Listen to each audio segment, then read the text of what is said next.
తన గురువు బీజేపీకి మద్దతిచ్చిన ఆ పార్టీతో కలిసి ఏపీలో అధికారం సాధించడంతో శిష్యుడు రేవంత్ రెడ్డి తెగ హ్యాపీగా ఉన్నారు.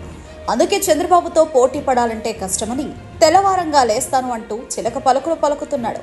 తాజాగా తనను చంద్రబాబే గెలిపించాడని చెప్పకనే చెప్పాడు.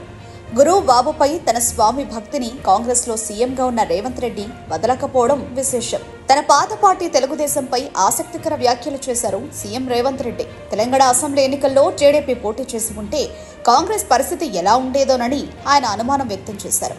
టీడీపీ పోటీ చేసుంటే కనీసం 10% ఓట్లు దక్కించుకునేదని చెప్పారు. అప్పుడు ఖచ్చితంగా తమ పార్టీ గెలుపోటములపై ప్రభావం పడేదని అభిప్రాయపడ్డారు.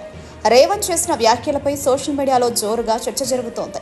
రేవంత్ తెలంగాణకు సీఎం అయిన తన గురువు చంద్రబాబుపై తనకు జన్మనిచ్చిన పార్టీ టీడీపీపై ఉన్న ప్రేమ అలాగే ఉందని కామెంట్స్ చేస్తున్నారు. గతంలో టీడీపీతో పొత్తు పెట్టుకునే కదా కూటమి ఎన్నికలకు వెళ్లింది, మరప్పుడు ఎందుకు గెలవలేదని ప్రశ్నిస్తున్నారు.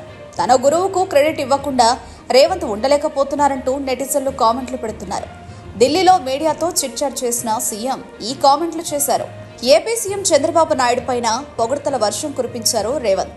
ఏపీలో చంద్రబాబు నాయుడు 23 సీట్లు వచ్చినా కోర్ రాజకీయాలను వదలకుండా పోరాడారని, అందుకే మళ్లీ గెలవగలిగారని అన్నారు. తెలంగాణలో కేసీఆర్ పరిస్థితి అలా లేదన్నారు. బీఆర్ఎస్ వాళ్లు వారి ఓట్లు వారే వేసుకుని ఉంటే కాంగ్రెస్ 12 సీట్లు గెలిచేదని కవర్ చేసుకున్నారు. చంద్రబాబు నాయుడుని కించపరిచేలా మాట్లాడనని, ఆయనని అనాల్సిన అవసరం తనకు లేదని స్పష్టం చేశారు రేవంత్ రెడ్డి.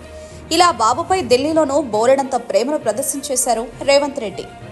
పార్టీలో వేరైనా స్వామి భక్తిని వీడడం లేదు.